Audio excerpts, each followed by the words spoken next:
자, 우리 시간 옆 사람과 이렇게 또 인사하며 시작합시다. 반갑다 친구야, 잘 왔다 친구야. 우리 옆 사람과 앞 사람과 뒷 사람과 한번 인사해 볼까요?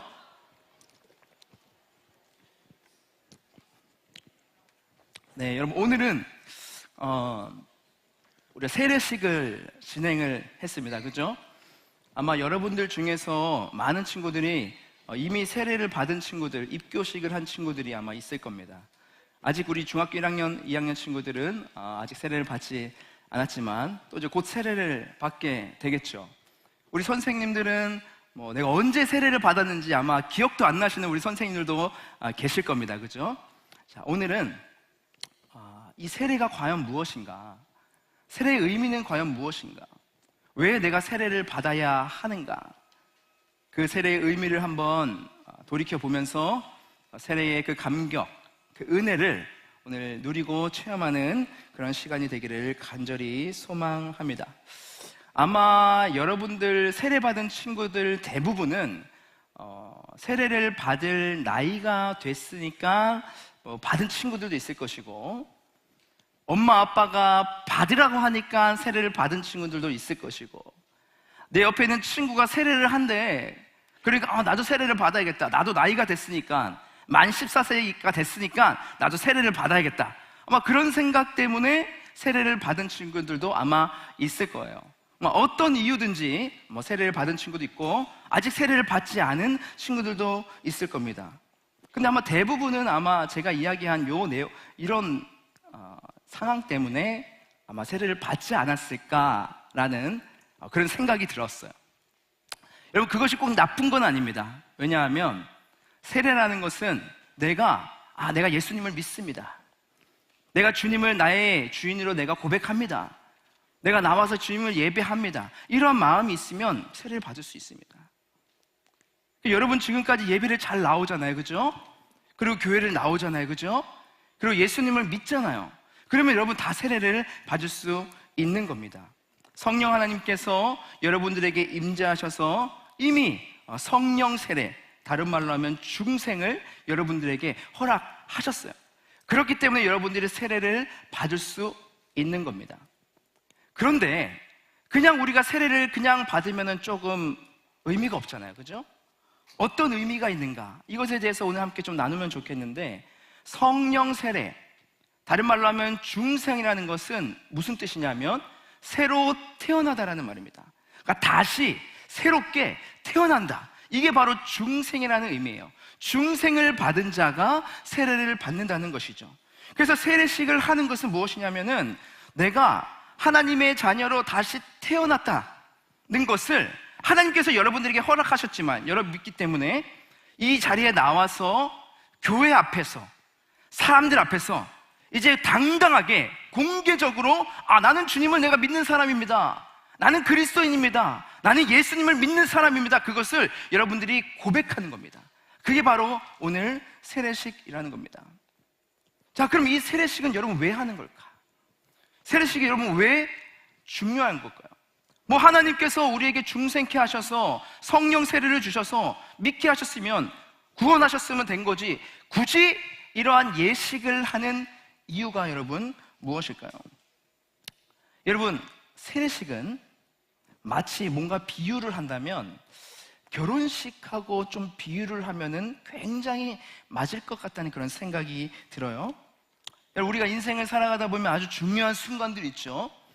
그 중요한 순간들 중에서 가장 중요한 순간을 인생 중에서 꼽으라고 한다면 아마도 결혼식이 아닐까라는 생각이 듭니다. 아마 여러분들 아직 결혼을 하지 않아서 모르겠지만 아마 여러분들도 공감하실 거예요. 인생에 내 반려자를 만나서 평생 살아가는 거, 여러분 그것이 얼마나 중요한 일입니까? 그죠? 그래서 그 기념하는 그 결혼식은 일생일대에 얼마나 중요한 일입니까? 그러니까 우리 자매들은 한 번에 1년이 아니죠, 평생에 한 번 웨딩드레스를 입잖아요. 하얀 아름다운 웨딩드레스. 우리 자매들 그것을 꿈꾸지 않습니까? 그죠? 하얀 웨딩드레스 입고 사진을 탁탁탁 찍으면서 내 남편이 너무 예뻐, 그 이야기를 듣기를 여러분 바라죠? 아직 안 바라나요? 아마 바랄 겁니다. 그죠? 부끄러워서 얘기 안 할 텐데. 여러분, 이 결혼식, 이 결혼식은요, 너무나 중요한 거예요. 그리고 결혼식을 하기 전과 결혼식을 하고 난 이후에 그 삶은 완전히 다릅니다. 180도 달라요. 왜 그럴까요? 어떻게 바뀔까요? 결혼식 하기 전에는 혼자 살았어요. 나 혼자 잘 먹고, 나 혼자 자고 싶을 때 자고, 내가 밤늦게 들어오고 싶으면 밤늦게 들어와도 돼요. 내가 놀고 싶고, 내가 먹고 싶고, 마음대로 시켜 하고 싶은 거 하면 돼. 게임하고 싶으면 내 마음대로 게임하고 싶으면 되고, 친구들하고 밤새 놀고 들어와도 상관없어요. 왜요? 내 인생은 나 혼자 살아가니까. 그런데 여러분, 결혼식을 딱 한다. 결혼식을 하는 순간부터 그 인생은 완전히 달라져야 되는 겁니다. 바뀌는 거예요. 어떻게 바뀔까요? 여러분, 저도 지금 결혼한 지 이제 6년밖에 안 됐어요. 얼마 안 됐지만 저도 결혼하기 전과 제 결혼하고 난 후에 상황이 굉장히 달라요. 웃고 있는데 지금 뭘 아세요? 아시나 본데 굉장히 180도 달라요. 그 이전에는 제가 어떻습니까? 제가 하고 싶은 대로 하면 되죠, 그죠? 밤늦게 들어도 되죠. 그러나 결혼하고 난 다음에 어떻게 돼요? 내 아내, 집에 있는 사랑하는 아내를 빨리 보기 위해서 빨리 가야 되죠. 뭐 아내만 있습니까? 제가 지금 자녀가 3명 있는데 이 아이들을 제가 같이 돌보고 케어를 해야 되잖아요. 그죠? 나 몰라라. 너가 알아서 해. 나는 내 인생을 살 거야. 여러분, 그렇게 살면 됩니까? 안 됩니까? 안 되는 거예요. 결혼식을 하면 그 인생은 바뀌는 거예요. 바뀌어야 되는 거예요. 나 혼자 살아가는 게 아니라 이제 아내와 같이 살아가야 되고 내 자녀들과 같이 살아가기 때문에 그 인생은 결혼 전과 결혼 후가 완전히 다르다는 것이죠. 그래서 여러분, 저도 집에 가면요 얼마나 바쁜지 몰라요. 아침부터 바빠요. 아침에도 지금 동신유치원 우리 아이가 다니는데 아침에 제가 데려다 줘야 돼요. 밤에도 제 집에 가면 쉬지를 못해요. 가면 어떻게 됩니까? 우리 아이가 밥 먹을 시간이잖아요, 그죠? 밥을 먹으려면 같이 해야 돼. 밥을 막 만들면 밥도 그냥 아무거나 주는 게 아니에요, 여러분. 알죠? 아이가 먹을 수 있는 아주 그 영양가 있는 것 갈아가지고 잘라가지고 먹을 수 있게 만들어줘야 돼. 애가 스스로 먹습니까? 아니에요. 떠서 먹여줘야 돼. 입에 넣어서 먹여줘야 돼요. 근데 애들이 밥을 잘 먹습니까? 또 잘 안 먹어요. 막 칭얼대. 간식 먹고 싶다고 막 때를 써요. 그럼 어떻게 해야 돼요? 그래도 먹여줘야죠, 그죠? 아이가 건강하게 자라게 하려면. 사실 저는 애들 좀 밥 남겨도 사실은 좀 괜찮아. 좀 덜 힘들잖아요, 그죠? 근데 제 아내의 눈을 딱 보면 끝까지 다 먹으려야 된대요. 다 먹여야 돼. 영양가를 위해서. 애들 먹다가 입에서 좀 뱉으면 저는 속으로 좀 예스 막 이런 얘기도 해요. 막 한 숟갈 좀 덜 먹일 수 있으니까. 거기서 끝나는 게 아니죠. 애들 먹으면서 막 바닥에 난장판이 됩니다. 그냥 곱게 먹는 게. 사진 한번 보여주세요. 제가 갖고 왔는데 우리 아이가 먹으면 저래요, 여러분. 여러분, 저거는 약갑니다. 한 명만 저런데 세 아이가 다 한 방에 이렇게 된다? 난리 나는 거예요. 집안 부엌 바닥이 난리 나는 거예요. 그럼 또 닦아야 되는 거예요. 닦고 있으면 애들이 막 발에서 머리로 다 차고 막 난리 나요. 거기서 끝나는 게 아니죠. 밥을 다 먹었으면 또 간식 달라 칭얼대고 우유 달라 칭얼대고, 우유를 주면 그 곱게 먹습니까? 뭐 빨대를 부글부글 불면서 막 다 튀어나와가지고 바닥에 막 난장판을 내고. 애들에게 재밌는 거예요. 어떻게 합니까? 그렇게 해야지 뭐. 거기 끝나면 어떻게 해야 돼요? 애들 데리고 또 씻기로 들어가는 거예요. 한 놈, 두 놈, 세 놈 들어가가지고 애를 씻기는데 머리도 감기고 입도 안 벌려요. 양치시켜야 되는데 입을 막 억지로 벌려가지고 양치를 막 시키고 막 머리 막 감기고 막 칭얼대죠. 그러면 그죠? 나와서 막 수건으로 닦일 때도 막 물 부는처럼 막 도망가요. 막 난리 부르스요. 로션 발라줘야 되고 또 내복 입혀줘야 되고 기저귀 입혀줘야 되고, 기저귀 입히고 내복 입히는 거 여러분 쉬운 게 아니에요. 여러분, 내가 원하는 거 입힌다고 안 입어요. 애들 고르게 해줘야 돼. 오늘 뭐 입을까 다 해줘야 돼. 그 상황이 얼마나 여러분 바쁜지 아세요? 거기서 끝난 게 아니에요. 여러분, 끝날 줄 알았죠? 애들도 재워야 돼. 재우고 나면 이제 다른 일이 이제 남겨있죠. 자, 한번 보여주세요. 저런 곳이 있습니다. 저러고 이제 들어가 자는 거예요. 그럼 어떻게 됩니까? 제가 이제 제 아내가 가서 애를 이제 재우면 이제 제가 또 이제 장난감 분류해서 넣고 담고 막 쓸고 담고 막 청소하고, 그러면 한 밤 10시 막 이렇게 됩니다. 이렇게 되는 거예요. 난리 부르스면 여기저기 다 꺼냅니다. 막. 우리 박호진 강사님 지금 애기 이제 나가지고 행복할 텐데 곧 당신의 날입니다. 올 겁니다. 곧 와요, 곧 와요. 여러분들도 곧입니다, 곧입니다. 여러분, 결혼이라는 것은 이런 거예요, 이런 거. 그냥 마냥 행복한 게 아니에요. 내 삶을 포기해야 될 게 있어요. 내가 해야 될 걸 내려놓을 때가 있다는 것이죠. 그리고 내 아이를 위해서, 내 아내를 위해서 헌신하고 같이 함께 살아가는 그 일을 이제 결혼하고 난부터는 그렇게 살아가야 되는 것이죠. 여러분, 이게 바로 결혼식이라는 겁니다. 그런데 여러분, 결혼식과 이 세례식은 너무나 비슷해요. 지금까지는 내가 세례를 받기 전에는, 내가 하나님을 내 구주로 받아들이기 전에는 내 인생 내가 살면 되는 거예요. 내 마음대로 살아가면 돼. 죄를 지어도 죄 짓지 뭐. 하루 종일 내 마음대로 살아도 상관없어요. 그런데 내가 주님의 자녀가 됐다? 주님을 내가 믿었다?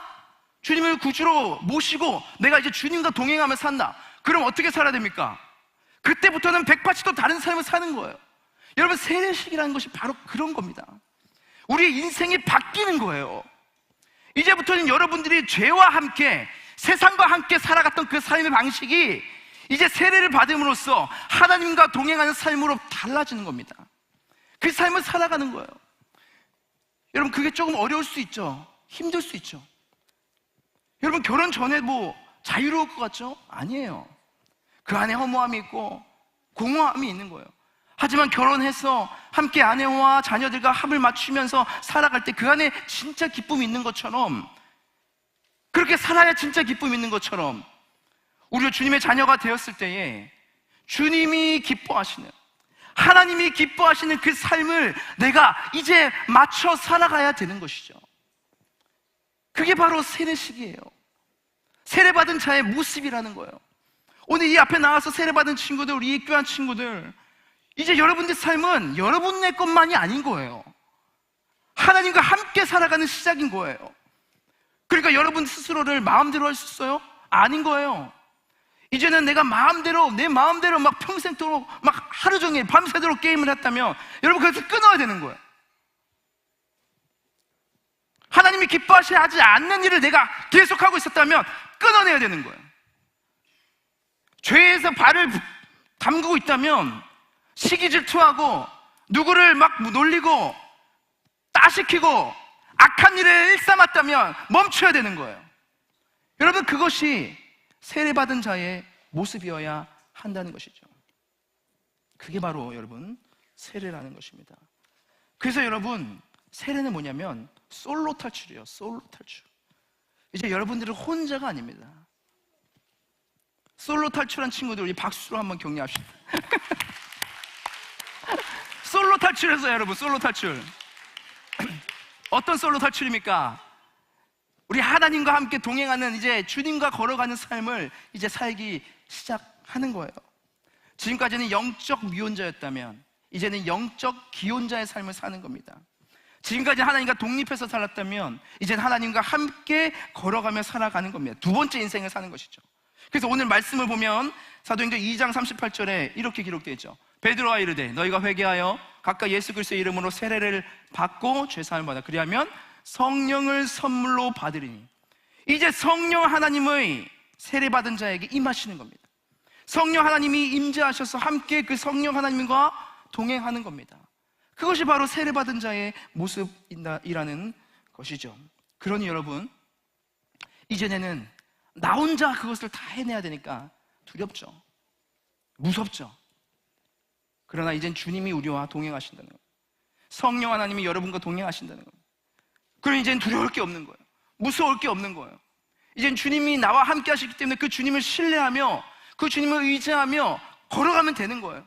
이게 바로 세례받은 자의 놀라운 특권이라는 것입니다. 그렇게 담대하게 이제 세례받은 자로서의 삶을 살아가는 여러분 되시길 주님의 이름으로 축복합니다. 근데 여러분, 여기서 중요한 게 있어요. 자, 사도행전 2장 38절에 보면 베드로가 이르되 너희가 회개하고, 우리가 회개해야 된다. 회개라는 것은 무엇입니까? 돌이키는 겁니다. 돌이키는 거예요. 회개는 돌이킨다는 거예요. 그래서 세상으로부터 돌이키는 것, 죄로부터 돌이키는 것, 여러분, 이게 바로 회개라는 것입니다. 그래서 하나님은 죄를 싫어하시죠. 악한 것을 싫어하시죠. 그러니까 이제 우린 세례받은 자로서 하나님께 돌이켜야 되는 거예요. 세상으로 우리의 눈이 쏠려 있었다면 돌이켜서 하나님을 바라보는 삶으로 바뀌어야 되는 거죠.